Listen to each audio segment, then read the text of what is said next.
రే భద్రాచలం బండాపు. అలాగేనండి. కావ్య, మీ ముందు పెళ్లి మాటలు మాట్లాడితే బాగుండదు. నేను అమ్మ వెళ్ళి మాట్లాడొస్తాం, మీరు ఇంటికి వెళ్ళండి. సరిగ్గా చెప్పారయ్యా. అక్కడ జరిగేదంతా నేను లైవ్ గా వీడియోలో చూడాలి. ఓకేనా?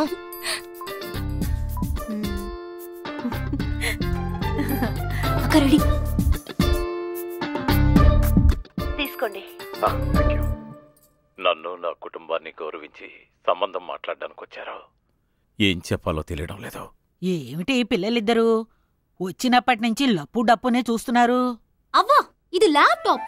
అమ్మాయి పెళ్లి త్వరగా చేయాలన్న ఆశతో హడావిడిగా బయలుదేరి వచ్చేసాను. ఏమిటమ్మా సినిమా చూస్తున్నారా? అవును తాతయ్య. అందరూ మౌనంగా ఉన్నారేంటి? అవును, మీ పచారీ కొట్లో సరుకులన్నీ సైకిల్లో డెలివరీ చేస్తారా లేకపోతే వ్యానుల్లో సప్లై చేస్తారా? సంబంధం మాట్లాడడానికి వచ్చావా, సరుకులు కొనడానికి వచ్చావా? లేదు, అందరూ సైలెంట్ గా ఉన్నారు కదా, ఏదైనా ఫిలప్ చేద్దామని. అక్క, బాగా సైలెంట్ గా ఉన్నారేంటి? ఏదైనా మాట్లాడమను. నువ్వు అక్కడ ఏం చేస్తున్నావు? ఏమన్నా మాట్లాడు. నేను ఫుల్ గా ఆర్గ్యూ చేశాను, కానీ ఏది వర్కౌట్ అవ్వట్లేదు. ఊరికి కథలు చెప్పకం. నువ్వు అక్కడ చేతులు కట్టుకుని సైలెంట్ గా అవ్వ పక్కన నించున్నావు. నేను చూస్తూనే ఉన్నాను. ఎక్కడి నుంచి?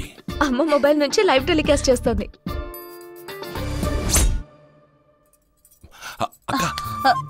ఏంటయ్యా? ఫోన్ నుంచి లైవ్ టెలికాస్ట్ అవుతుంది. ఆపేసి తీసుకోండి. ఐఎమ్ లిటిల్ బిజీ, తర్వాత తీసుకుంటానులేండి. అయిపోయింది.